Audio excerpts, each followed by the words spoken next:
caso, pues hemos invitado al maestro Guillermo Tovar. Guillermo Tovar Márquez, les voy a leer su semblanza, ¿no?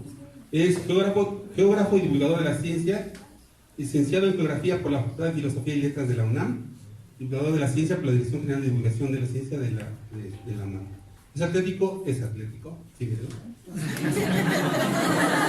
De hecho, yo quería traer a Indiana Jones, pero nada más me lo traje a él. Uno de Indiana Jones.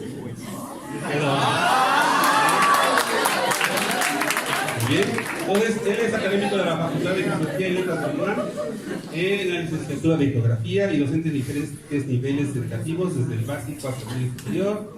Imparte materias de cosmografía y topografía en la licenciatura de Geografía y las asignaturas del taller de Ciencias, Geografía y Ecología en los niveles básico y medio superior.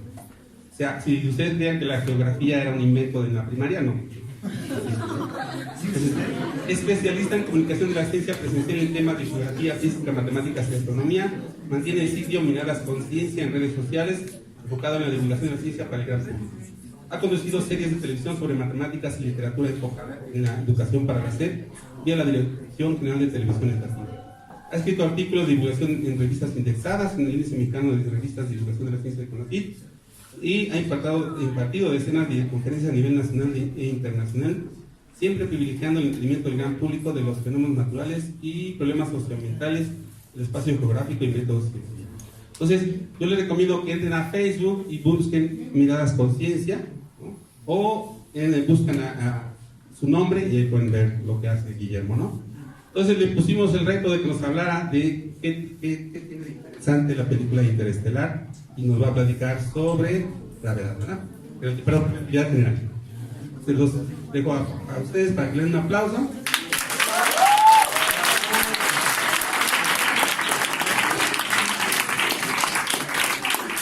Bien, pues buenos días a todos.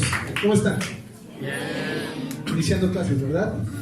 Yo, ahorita que preguntaban qué tal estuvieron las vacaciones, yo digo que insuficientes. Sí. Pero bueno, tuve la suerte de que el doctor Mosenkawa me invitara a estar hoy con ustedes. Ustedes se parecen mucho a mis alumnos, yo también doy clase a alumnos de bachillerato. ¿De qué grado son? Primero, segundo, tercero. De todos, muy bien, ya no tengo a nadie más de los viejitos. Bueno, pues vamos a empezar. Como ya les dijeron, mi nombre es Guillermo Tovar. Voy a hablarles acerca de la ciencia que tiene una película que se llama Interestelar. Ahora, ¿quiénes de ustedes han visto esta película? Ah, muy bien. Ok, esos son buenos. Ahora, los que ya vieron Interestelar, quizás se dieron cuenta que primero es una muy buena película. Segundo, tiene un montón de cosas de ciencia correcta. Ahorita vamos a ver la diferencia entre una película de ciencia ficción, una de fantasía y una de ciencia ficción dura. Y los que no han visto Interestelar, les recomiendo que la vean después de la charla, porque la van a ver con ojos distintos a como si la vieran nada más por primera vez. Entonces, bueno.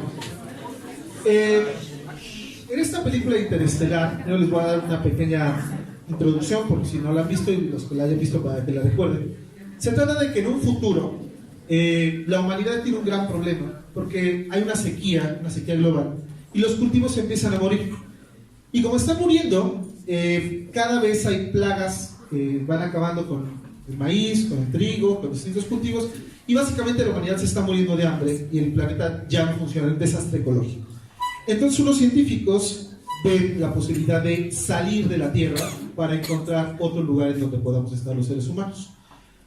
Pueden intentar buscar cualquier planeta del sistema solar, pero ningún planeta del sistema solar, ni Mercurio, ni Venus, ni Júpiter, ni Saturno, ninguno de ellos puede sostener la vida como la conocemos aquí en la Tierra. Entonces ellos encuentran algo que se llama un agujero de gusano, que es como un portal para viajar a otros lugares del universo, de hecho a otra galaxia. Ese portal está en la órbita de Saturno y quieren llegar ahí para viajar a otra galaxia y colonizar un planeta nuevo. El problema es que pues no puedes llevarte a todos los millones de seres humanos hasta allá. Entonces primero tienes que mandar unos exploradores para que vean qué planetas son aptos y después ver si pueden llegar los demás seres humanos. El problema es que viajar hacia allá implica muchos recursos. Entonces hay todo un asunto, un problema entre la protagonista, que es una niña, y su papá, que es el viajero. Pero bueno, tampoco les voy a hacer spoilers de toda la película. ¿Ah? No sé por qué. Otra vez. Bueno, entonces, a lo que llamamos ciencia ficción dura es precisamente a una manera que tenemos de contar historias que tiene varias características. Primera, la ciencia ficción dura cuenta con cierto rigor científico. O sea, tú puedes hacer una película de ciencia ficción con naves espaciales que están en guerra en otra galaxia, además que hay extraterrestres, etcétera, lo que vemos normalmente en el cine. Pero cuando quieres hacer ciencia ficción dura, necesitas un cierto rigor científico. También necesitas que se respeten en la medida de lo posible las leyes científicas. Por ejemplo, en la mayoría de las películas de ciencia ficción siempre están pegados a su nave como si hubiera gravedad ahí, ¿no? El problema es que en el espacio no se sentiría la gravedad de esa forma, estaríamos como flotando todo el tiempo. Entonces, hacer cosas como gravedad artificial es difícil.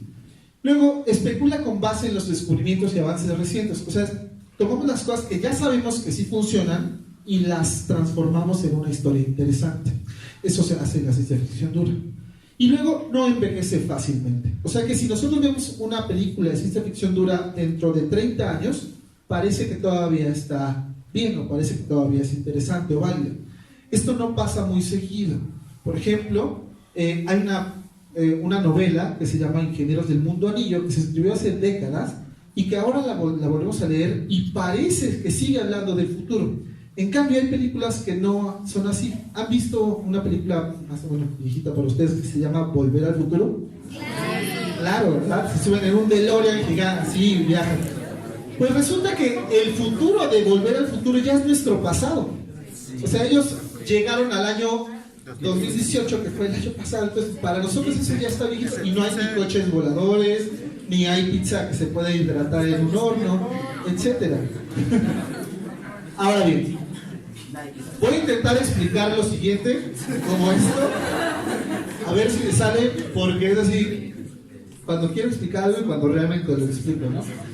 Primero, les voy a hablar de 3 películas antes de empezar nuestra charla. La primera, sí, por supuesto, es Interestelar, que es de la que les voy a hablar, pero hay otra que se llama Contacto. ¿Alguien ha visto esta película que se llama Contacto? Muy bien. Sí, gracias por ponerlos. Bueno, entonces, van a intentar ver Contacto después, porque después de lo que les voy a platicar, van a verla con otros ojos. Y la otra es una mucho más viejita, que se llama 2001, Odisea del Espacio, que también es un clásico de la ciencia ficción dura. Bueno, ¿por qué estas 3 películas tienen que ver? Primero, los guionistas de estas películas fueron 3 científicos. O sea, no nada más es un tipo que se puso a hacer una película sobre naves espaciales. Científicos de verdad las asesoran. Él, que se llama Kip Thorne, en el caso de Contacto, un divulgador que es como papá de la divulgación científica moderna, que se llama Carl Sagan. Y en este, otro científico que también fue divulgador, que se llamaba Arthur C. Clarke. Arthur C. Clarke, por ejemplo, predijo y además calculó las órbitas que usamos en los satélites geoestacionarios. O sea, los satélites que toman fotos, por ejemplo, para ver cómo están los huracanes, las calculó él. De hecho, las órbitas de los satélites se llaman órbitas de Clarke. Carl Sagan, ¿alguien conoce a Carl Sagan? ¿Lo han visto? Bueno, pues Carl Sagan hizo una serie llamada Cosmos y un montón de libros. Él fue el guionista de Contacto. Entonces, estos dos, Arthur C. Clarke y Carl Sagan, eran amigos. Y Kip Thorne y Carl Sagan también eran cuates. Los primeros son como 3 amigos que se dedicaban a la ciencia y se pusieron a colaborar con el cine. Pero además, los 3 eran físicos. Bueno, eran y es, porque Kip Thorne sigue vivo. Sí, por supuesto. Y otra más, Matthew McConaughey, que es este actor, sale en las 2 películas. Sale en Interstellar y sale en Contacto. Entonces, están como muy conectadas estas 3. Ahora, ¿por qué Interstellar es aún más interesante? Kip Thorne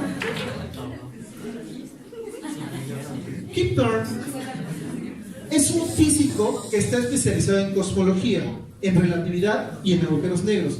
Si hay un experto en relatividad y en agujeros negros en el mundo en este instante, es Kip Thorne. Y precisamente por estos trabajos ganó el premio Nobel de Física hace unos años. junto con Rainer Rice y Barry Barish en un trabajo de un experimento que se llama LIGO, del cual les voy a hablar ahorita. Ellos tres ganaron el Nobel, pero cuando Carl Sagan estaba escribiendo el guión de la película Contacto, tenía un problema.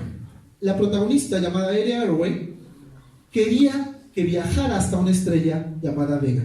¿Cómo hacer que una científica viaje a una estrella que está a 4 años luz de distancia de nosotros y que sobrevive el viaje? Y además que lo haga rápido. Entonces, Carl Sagan no sabía cómo hacerlo y le pidió ayuda a Kip Thorne. Cuenta la anécdota que Kip Thorne estaba en un viaje, así por carretera, como el que acabo de hacer yo desde la Ciudad de México. Y entonces estaba pensando en lo que le pidió Carl Sagan y se le ocurrió: tenemos que usar un agujero de gusano para mandar a Eddie Arroway al otro lado del universo. ¿Qué es un agujero de gusano? Pues es básicamente un portal que se hace con gravedad para que puedas viajar entre dos lugares distintos del universo. El problema es que los agujeros de gusano no son naturales, o sea, sabemos que pueden existir, pero todavía no tenemos la tecnología para fabricarlos. Si algún día vemos uno, quiere decir que alguien lo construyó, no ocurre de manera natural.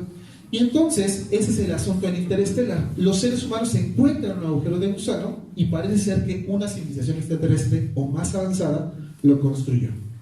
Ahora bien, esta es la máquina que se imaginaron Kip Thorne y Carl Sagan para crear un agujero de gusano. Son unos aros que parecen estar girando y crean mucha energía aquí en el centro, y ahí se hace el portal interdimensional.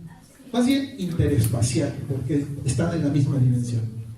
Ahora bien, Kip Thorne ganó el premio Nobel por este experimento, que es muy grande, es uno de los experimentos más grandes que ha construido la humanidad. Se llama LIGO. LIGO quiere decir Laser Interferometer Gravitational Wave Observatorio, o sea, observatorio interferométrico láser para observar ondas gravitacionales.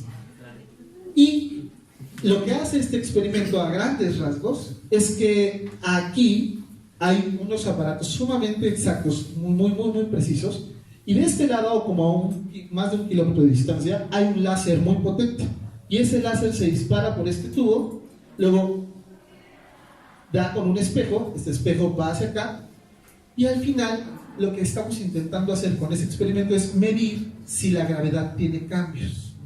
Cuando dos agujeros negros chocan, parece ser que se hace como arrugas en el espacio-tiempo. Y esas arrugas se pueden medir, pero necesitas un detector muy preciso para medir esas arruguitas. Y esas arrugas son las que mide LIGO. Durante muchos años estuvieron intentando detectar estas arrugas en el espacio-tiempo. Muchos pensaban que no iban a existir y al final las lograron detectar, y por eso Kip Thorne ganó el premio Nobel de Física. Porque los agujeros negros existen y además hacen estas cosas extrañas como soltar muchísima energía. Ahora bien, ¿alguien sabe qué es un agujero negro? ¿Sí? ¿Qué es un agujero negro? Un agujero negro es una fuerza que se ubica en un tipo de espacio, es como un tipo de especie de otro plano interdimensional. Estrellita por ahí. Estrellita por favor. Sí, exactamente.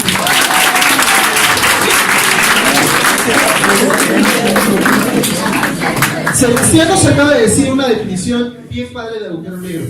Dice que es una cosa que está en el espacio y además que te puede llevar a otros lugares del universo. Es una cosa interdimensional. Y las palabras que acaba de usar son muy adecuadas a lo que realmente es un agujero negro. Ahora les voy a poner una definición un poco menos casual, pero además tampoco tan técnica de un agujero negro. Dice que es una entidad teórica observacional surgida de las predicciones de la relatividad general. ¿Por qué teórica? Porque antes de que supiéramos que existía un agujero negro, las ecuaciones de Einstein de la relatividad general nos dijeron que iba a existir un agujero negro. Es algo interesantísimo que las matemáticas te digan que algo va a existir antes de que lo veas. Pero hasta hace algunos años no habíamos visto ningún agujero negro. De hecho, la primera imagen de un agujero negro que vimos jamás se acaba de publicar hace unas semanas. ¿Las vieron? ¿Alguien vio esas imágenes? Estuvieron repletas en las redes sociales de estas imágenes y estuvo padrísimo porque es algo de ciencia y todo el mundo se enteró. Ahora, se forma un agujero negro cuando una estrella que es muy grande colapsa. Una estrella como nuestro Sol, por ejemplo, está como a la mitad de su vida. Y entonces, cuando termine su combustible, nuestro Sol va a empezar a expandirse, se va a hacer grande. Luego va a explotar y va a quedar solo el centro. Nuestro Sol no se va a convertir en un agujero negro, se va a convertir en una estrella llamada enana blanca. Pero si nuestro Sol fuera unas 4 veces más grande, que no lo es, entonces tendría tanta gravedad que ni la luz podría salir de él. Un agujero negro en realidad es una estrella colapsada. Y luego, no permite que nada salga del agujero negro. Si tú te metes ahí, no puedes salir por ninguna parte. Es el triunfo máximo de la gravedad. Ahora bien, ¿qué voy a buscar yo hoy, o qué les quiero mostrar yo que hay en la película Interestelar? Primero, que ha habido simulaciones de agujeros negros que hemos hecho con computadora y que ahora sabemos que son ciertas. Segundo, que la gravedad sí se puede simular en el espacio, pero necesitas ver cómo hacerlo. Que hay distintos tipos de agujeros negros y además algo que pasa en la película que es interesantísimo. Cuando tú te acercas a un agujero negro, el tiempo pasa de manera distinta a como pasa en la Tierra. De hecho, cuando tú te acercas a cualquier cosa que tenga gravedad, el tiempo también cambia. Y por último, otra cosa que se llaman n dimensiones, de lo que seguramente no vamos a alcanzar a ver mucho. Conforme vaya yo avanzando, voy a ir poniéndoles ejemplos, pero también la dificultad de entender puede ser un poquito mayor. Así que si alguien tiene alguna duda durante la charla y no se la puede aguantar, pues alza la mano y entonces nos agarramos de ahí. ¿Okay? Bueno, entonces, vamos a ver si logramos llegar a la última de n dimensiones. Primero, las simulaciones de agujeros negros. Con las ecuaciones de Einstein, con las ecuaciones de la relatividad general, se pueden meter a una computadora y que estas computadoras simulen cómo se vería un agujero negro. Esto que tienen aquí del lado izquierdo es una simulación de cómo se vería un agujero negro en realidad antes de siquiera verlo. Y luego, esta es otra simulación de cómo se vería un agujero negro en el centro de nuestra galaxia. ¿Saben cómo se llama la galaxia en la que está la Tierra? Se llama Vía Láctea. ¿Y tiene forma de qué? Tiene forma de espiral. Si las cosas tienen forma de espiral, por ejemplo, cuando estamos lavando los trastes, se junta mucha agua y quitas el tapón, se hace un remolino, ¿verdad? Pero siempre giran alrededor de algo. Ahí gira alrededor desde la tarja o de donde se va. Ahora, ¿por qué gira la Vía Láctea? Porque el centro es el centro mayor de gravedad, es el lugar más grande y por eso es el más fuerte. Voy a dar la charla conmigo. Muy bien, está padrísimo. Te la sabe todas.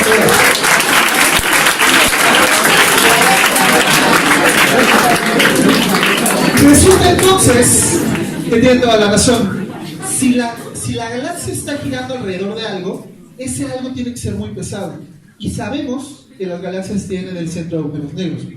Ahora bien, resulta entonces que esta era la simulación de un agujero negro y esta es la imagen que obtuvimos hace una semana. Cuando digo obtuvimos me refiero a toda la humanidad. Yo ni soñando estaría cerca de ese equipo. Esta imagen, como pueden ver, se parece mucho a esta. Esta es la imagen real y esta es la simulación. Esta es la simulación, esta es la imagen real. Ese experimento se llamó telescopio de horizonte de sucesos y fue liderado el equipo que hizo el algoritmo para hacer esta simulación, para obtener la imagen, por esta doctora, la doctora Ketty Bauman, que es una ingeniera en computación. Y está padrísimo que una mujer, que antes era muy difícil que las mujeres accedieran a carreras de ciencia o que fueran reconocidas por su labor, pues sea la líder de un equipo que haya hecho algo como esto. Entonces a mí me encanta decir que fue una mujer porque eso le abre más puertas, ¿sabes? Hay muchísimas historias de mujeres que ayudaron en grandes descubrimientos en la historia de la humanidad y que no fueron reconocidas por ello. Entonces ya estamos como en otros tiempos. Estas simulaciones también se llevaron a cabo para la película Interestelar. Cuando sale la imagen del agujero negro ahí, no es una imagen cualquiera que le dijeron a un ingeniero de animación, a ver, hazte un agujero negro como lo quieras, ¿no? Y entonces ya hizo la imagen y pues, ¡wow! Se quedó bien padre, ¿no? Resulta que para hacer esta imagen y toda la animación del agujero negro en la película, se creó un programa que se llama Double Negative Gravitational Renderer, que fue todos los algoritmos que se necesitaban para hacer que un agujero negro se viera como realmente se ve. Y se usaron imágenes y algoritmos matemáticos muy avanzados, y no solo eso, se publicaron artículos científicos al respecto. Y estos artículos científicos fueron liderados por Kip Thorne, el que ganó el premio Nobel de Física del que les contaba al principio. Kip Thorne no nada más fue asesor de la película Interestelar, fue guionista y además fue productor ejecutivo. O sea que cuando iban a hacer la película no fue como la S.A. Tenían a uno de los mejores físicos del mundo, experto en agujeros negros, ayudándoles a hacer una película que fuera lo más exacta posible. Ahora bien, esa imagen del agujero negro en la película parece que es como muy pequeña, pero en realidad si nosotros pusiéramos todo el sistema solar con el Sol, Mercurio, Venus, Tierra y Marte, ¿cómo de qué tamaño creen que sería el agujero negro de Interestelar de acuerdo a cómo lo vieron en la película? ¿Hasta dónde llegaría? ¿Alguien? ¿Cómo hasta dónde crees que llega? Como hasta 4000 veces más grande que el Sol. Pero esa es la masa. Ahora, fíjate que la masa no es igual al volumen. Entonces, ¿qué tan grande? Entonces, tienes toda la razón. Pero, ¿qué tan grande? ¿Hasta dónde llegaría? Nuestra estrella es muy grande. ¿Quién dice que llega hasta Mercurio? ¿Menos? A ver, hacen la mano. ¿Quiénes creen que un agujero negro puede ser más grande que el Sol? Ok, más grande que el Sol, de acuerdo. Ahora, ¿que llega hasta la órbita de Mercurio? Algunos, hasta Venus. No, ya se ve demasiado grande, ¿no? Pues bueno, resulta que los cálculos para el agujero negro, que en este caso se llamaba Gargantúa, dicen que llegaría hasta la órbita de la Tierra. O sea, imagínate el tamaño de esa cosa. Gargantúa sería un agujero negro de 100 millones de masas solares, o sea, 100 millones de veces nuestro Sol. Eso es más grande que el agujero negro de la galaxia Vía Láctea y más grande que el agujero negro que acabamos de descubrir, pero pueden existir. Y alrededor de este agujero negro había algo llamado disco de acreción, que es un montón de gas que al acercarse se calienta y por eso brillaba. Los planetas de esta película parecían orbitar un agujero negro de este tipo. Y entonces la imagen que obtuvieron fue esa. Esa es la imagen que sale en la película. Y este render, esta simulación, se hizo con ecuaciones de física real. O sea, no fue como, pues así se ve súper bonito, lo vamos a poner así, ¿no? Es interesante, ¿no? Es el doble negativo. Así es el doble negativo del render que hicieron para el software necesario para la película. Así es. Les están dando una clase, ¿no? Ok, ahora, siguiente parada. ¿Cómo hacer gravedad artificial en el espacio? Para empezar, déjenme decirles algo. La gravedad no es una fuerza. Yo sé que es una frase muy sencilla de decir. No es algo muy cotidiano decir, la fuerza de gravedad. Pero, ¿alguien sabe qué se mide la gravedad? O sea, cuando en física, por ejemplo, les ponían problemas de caída libre, la gravedad, ¿en qué unidades se medía? ¿Cuál? Metros sobre segundo al cuadrado, es correcto. Y entonces, ¿en qué se mide la fuerza? En newtons. ¿Por qué no entonces sus maestros les daban la gravedad en newtons? Si es una fuerza de gravedad. Pregúntale. Está el maestro de física aquí, ¿verdad?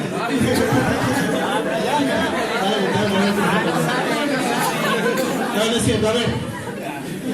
Es un error común decir fuerza de gravedad, y de hecho es aceptado en ciencia, pero la gravedad no es una fuerza. Lo que descubrió Einstein con sus ecuaciones de la relatividad general es que la gravedad es una aceleración, y que si es una aceleración se puede simular al acelerar. Bueno, esta nave, que es en la que van los protagonistas en la película, se llama Endurance, y si lo notaron, gira. Gira, y los protagonistas están en estas cajas y parece ser que están pegados al suelo, o sea, acá hay gravedad en lugar de estar flotando en el espacio. El problema es que para que algo gire y nos dé esa sensación de gravedad, tiene que girar a una cierta velocidad. ¿Por qué? Porque si la gravedad es equivalente a la aceleración, si se induce un giro a una velocidad constante, la fuerza centrípeta nos va a pegar al suelo. ¿Se han subido a un juego de feria que gire muy rápido? Sí, y te sientes así todo pegado, ¿no? Bueno, si necesitaríamos calcular exactamente la velocidad a la que necesita girar la nave para que pueda generar los 9.8 metros sobre segundo al cuadrado de la aceleración de la gravedad. Bueno, pues me puse a hacer esos cálculos. Y resulta que el radio de esta nave es de 32 metros. Eso lo saqué de un libro que explica cómo se hizo la película. Y luego, la aceleración que nosotros queremos generar es de 9.8 metros sobre segundo al cuadrado. Lo que necesito saber es la velocidad angular, o sea, el valor de W. Eso se hace con una fórmula bien sencilla, que es así. Aceleración es igual a W al cuadrado por radio. No, espérate. Bueno, sencillito.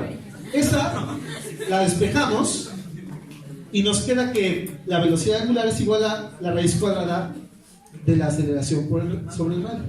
Entonces me puse a hacer cálculos y pues, están bien sencillos. Resulta que la nave tiene que girar a 0.7 radianes por segundo.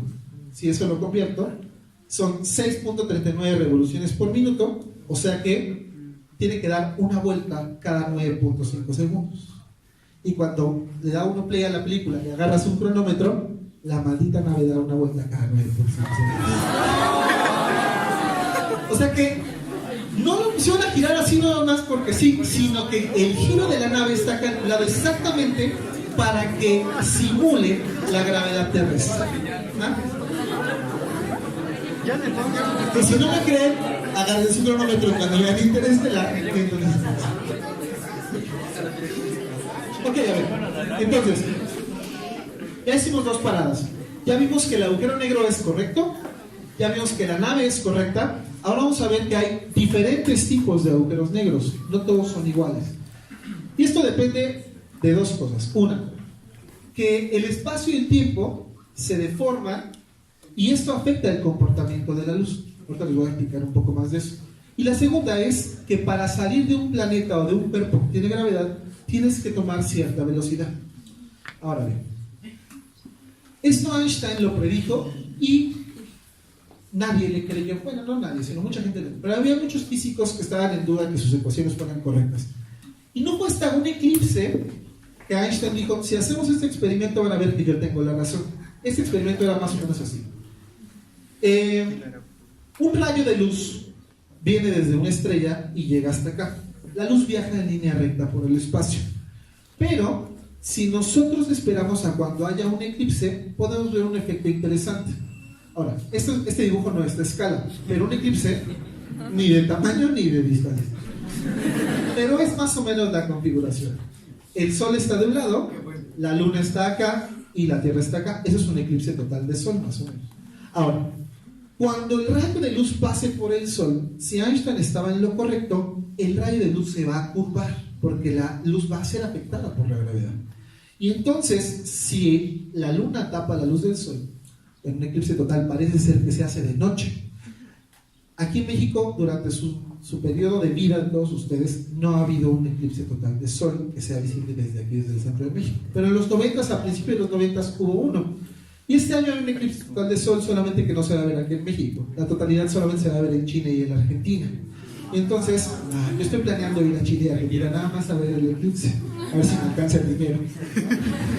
Ahora bien, un montón de científicos fueron a distintos lugares del mundo para medir la posición de la estrella durante el eclipse total de Sol, como lo predijo Einstein. Y entonces, como el espacio se curva, ¿se va a fijar cómo está la cuadrícula? Parece ser que está curvada, como si fuera tu cama y le echas una bola de boliche. O mejor, estás aquí y llega tu papá y se acuesta, entonces el colchón se hunde y tú así. Y te van y cagan todos y pegados al centro. Pues lo mismo pasa con las estrellas. Como tienen mucha masa, deforman este tejido y entonces la luz parecía curvarse. Es decir, la luz, en lugar de ir recto, se curva porque la jala la gravedad de la estrella y llega aquí, pero cuando llega aquí, pareciera que la estrella estaba en otra posición. O sea que cuando le tomaron fotos al cielo de las estrellas y las compararon con otras, estaban movidas, pero apenas tantitititito. Tienen que ser fotografías muy exactas. Pero eso le dio la razón a Einstein. O sea que la gravedad también curva la luz. ¿Qué pasa? Ay, bueno, perdón, es una duda como muy existencial, pero ¿por qué la luz se ve afectada por la gravedad? Porque se supone que la luz como que no tiene masa. Esa es la pregunta. ¿Por qué la luz se ve afectada por la gravedad si los fotones no tienen masa? Exacto. Y la respuesta es la siguiente. La luz en realidad no se mueve en línea recta, se mueve por unas líneas que en matemáticas llamamos geodésicas, que son las rutas más cortas entre dos puntos. Y entonces, como la luz quiere seguir la ruta corta, pero la masa deformó el espacio, la ruta corta también se vuelve curva. Ajá. Entonces, cuando tú entiendes esto en gravedad, resulta que es algo fantástico, pero muy difícil de asimilar. Cuando yo brinco y caigo, no estoy haciendo una parábola, estoy haciendo una recta, pero en un espacio curvo.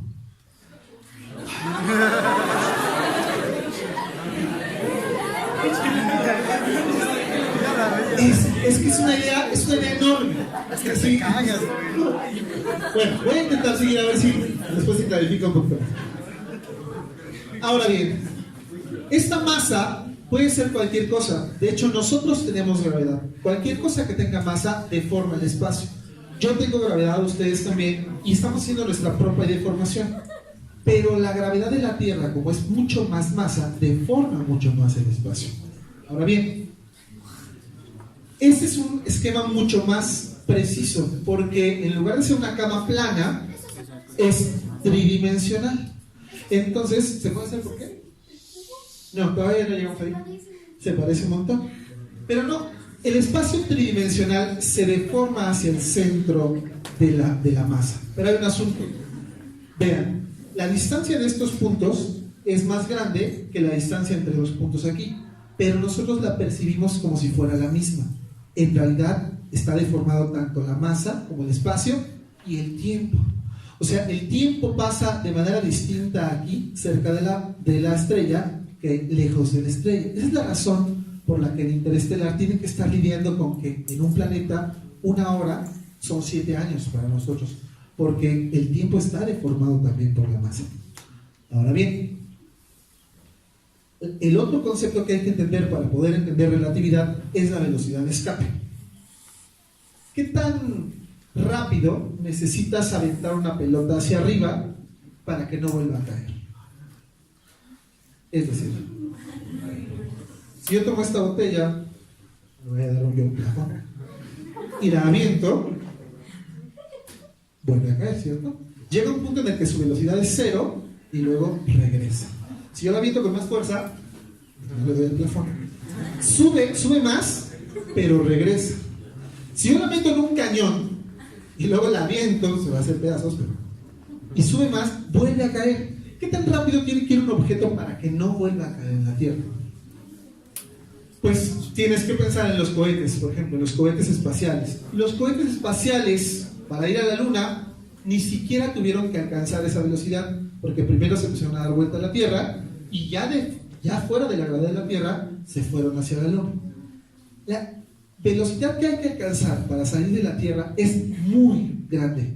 Necesitamos como 11.2 kilómetros por segundo. 11.2 kilómetros por segundo es recorrer la distancia del centro de Puebla a Cholula en un segundo. Esos son 11 kilómetros más o menos. Imagínate del centro de Puebla a Cholula. Ya llegué. Es rapidísimo. Ahora, esa es la velocidad de escape de la Tierra, pero la de cada planeta es distinto porque la masa de cada planeta es distinto. Entonces vamos a ver algunos ejemplos. Por ejemplo, la Tierra es una vez su masa, necesita una velocidad de 11.02 kilómetros por segundo, que es pasmoso, es muy rápido. Mercurio, que tiene 0.55 veces la masa de la Tierra, o sea, es mucho más pequeño, su velocidad de escape es menor. Necesitamos salir como a unos 4.25 kilómetros por segundo. Aún así, no es tan fácil alcanzar 4.25 kilómetros por segundo. De Venus, que es poquitas veces más pequeño que la Tierra, como 8.8 veces más pequeño que la Tierra en masa, necesitamos una velocidad de escape de 10.36 kilómetros por segundo. ¿te fijas? Es proporcional a la masa. De Marte, que es una décima parte de lo que es la Tierra, tiene una velocidad de escape de 5.02 kilómetros por segundo. O sea, cuando lleguemos a Marte, que yo estoy seguro que vamos a llegar en la próxima década, y unos astronautas quieran salir de la gravedad de Marte, necesitan alcanzar una velocidad de 5.02 kilómetros por segundo. Es bastante. Pero ¿qué tal Júpiter? Júpiter tiene 318 veces la masa de la Tierra, es enorme. Para salir de Júpiter necesitamos una pasmosa velocidad de 59.5 kilómetros por segundo. Es muchísima velocidad. Ahora, imagínate, si Júpiter es el planeta más grande, ¿cuánto se necesita para salir de algo como el Sol? Si estuviéramos en la superficie del Sol, que tiene una masa de más de 3 billones de tierras, la velocidad de escape ahí es de 617 kilómetros por segundo. Está cañón. Ahora bien, un agujero negro como Gargantúa, que les dije que tiene millones de veces la masa del Sol, tiene una velocidad de escape imposible de imaginar. Bueno, por nada les puse que 617 kilómetros es como ir de aquí, de la Ciudad de México, perdón, a Tepic en un segundo. Esa es la velocidad que tendríamos que alcanzar para salir del Sol. Bueno, resulta que en un agujero negro la velocidad de escape es de 300 millones de metros por segundo. ¿Les suena ese número? 300.000 kilómetros por segundo. Exactamente. En un agujero negro la velocidad de escape es igual a la velocidad de la luz. O sea que si la luz intenta salir, tiene razón, no tiene masa, en la curvatura del espacio la regresa al agujero negro. Por eso es negro, porque la luz es una estrella, pero la luz intenta salir, pero la gravedad la regresa a la superficie. Por eso no lo podemos ver. De hecho no es negro en sentido estricto, simplemente es invisible. Lo único que podemos ver de un agujero negro es lo que está a su alrededor. Entonces la luz regresa, y ese punto en el que ya no hay retorno de la luz le llamamos horizonte de sucesos, porque más allá de esta línea ninguna información puede salir del agujero negro. Y ese es el problema, que no podemos ver qué es lo que pasa aquí, donde está el verdadero agujero, que se llama singularidad. Ahora, cuando se descubrieron teóricamente estos, algunos científicos, como Robert Wheeler o Schwarzschild, dijeron, sí, ok, hay agujeros negros, vamos a ver, ¿qué partes tiene? Primero, es una estrella gravitacionalmente colapsada, o sea, no es un hoyo, es una estrella, pero como todo se cae hacia adentro, decimos coloquialmente que es un hoyo, aunque es un nombre un poco desafortunado. Para que sea un agujero negro tiene que tener una masa de por lo menos 2,5 veces la masa del Sol. Por eso nuestro Sol no va a convertirse en una. Y qué bueno, tenía ese pendiente, ¿verdad? Y aunque se convirtiera, para que se pudiera convertir en un agujero negro, tendría que llegar al final de su vida. Y nuestro Sol está como a la mitad de su vida. Entonces, faltarán unos cuantos cientos de millones de años para que eso pasara. Y una especie en nuestro planeta, una especie de promedio, dura 1 millón de años antes de extinguirse o evolucionar en otra cosa distinta.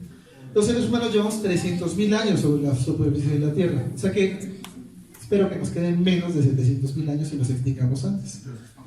Pero no se preocupen, cuando termine la vida del Sol, todos habremos muerto. Ok. Entonces, la densidad de un agujero negro es infinita. O sea, llega un punto en el que es imposible calcularlo. La temperatura de un agujero negro también es infinita. Eso es un concepto matemático increíblemente difícil de comprender. ¿Cómo algo puede tener temperatura infinita?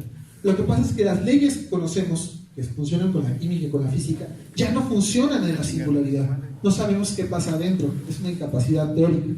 El espacio está curvado hasta el infinito ahí dentro, y el tiempo también está alargado hasta el infinito.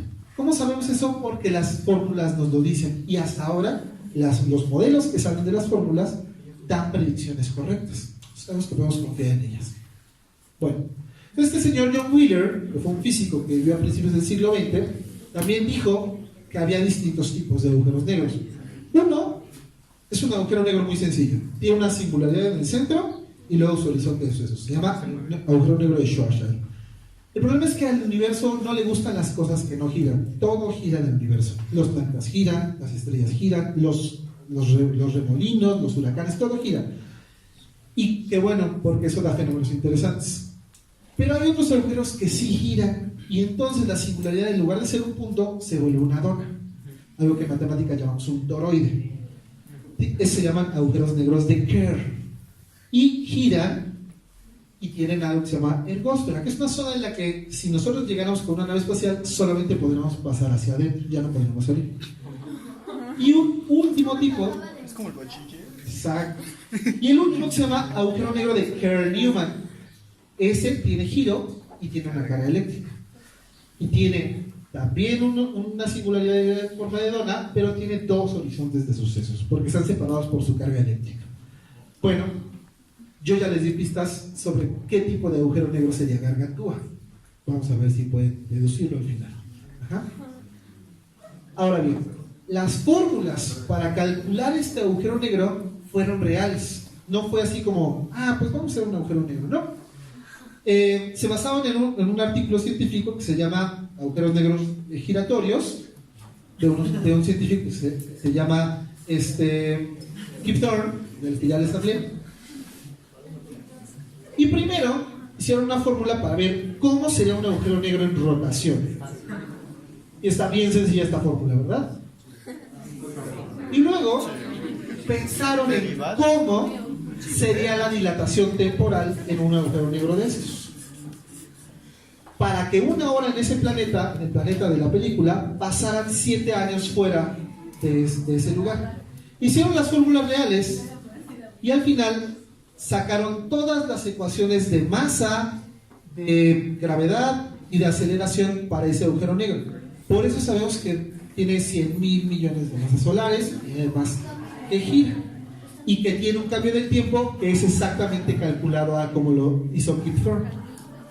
Pues resulta entonces que Kip Thorne, además de ser el productor ejecutivo, al final escribió un libro que se llama The Science of Interstellar, en la que explica punto a punto cada una de las fórmulas que necesitó para calcular todo esto. Y además que cuando salió la película, muchos científicos dijeron, ok, sí está medio buena, pero tiene estos detalles en los que realmente se equivocaron. Pues Kip Thorne al escribir este libro les dijo que creen que no. Todo lo que pasa en la película lo calculamos para que fuera exacto. La única cosa que él acepta que es como muy ficción es una que pasa en otro planeta donde están bajando y encuentran unas nubes y chocan contra las nubes como si las nubes fueran sólidas. Eso es lo único que dijo. Eso no es mío, solo hizo Christopher Nolan, que fue el director, para que se viera bonito, pero ahí sí me desdijo. Pero la dilatación temporal, el agujero negro y la posibilidad de un agujero de gusano, todo está calculado y lo explica Kip Thorne en el libro, haciendo que la ciencia de Interestelar sea lo más cercana a la ciencia ficción dura que hemos visto en muchísimo tiempo. Tal vez dentro de algunos cientos, tal vez decenas de cientos de años, yo pienso, podríamos encontrarnos con una situación muy similar a la que plantean en la película. Ajá. Bueno. ¿Quién tiene algunas dudas o preguntas? Sí.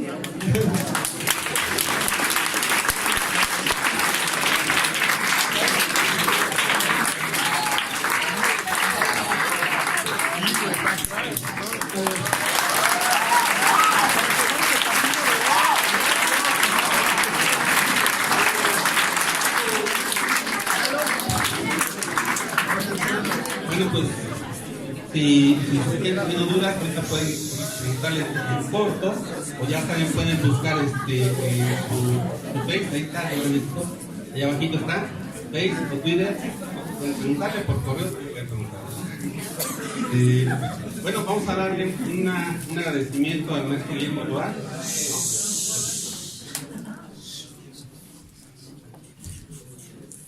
Yo se lo dé.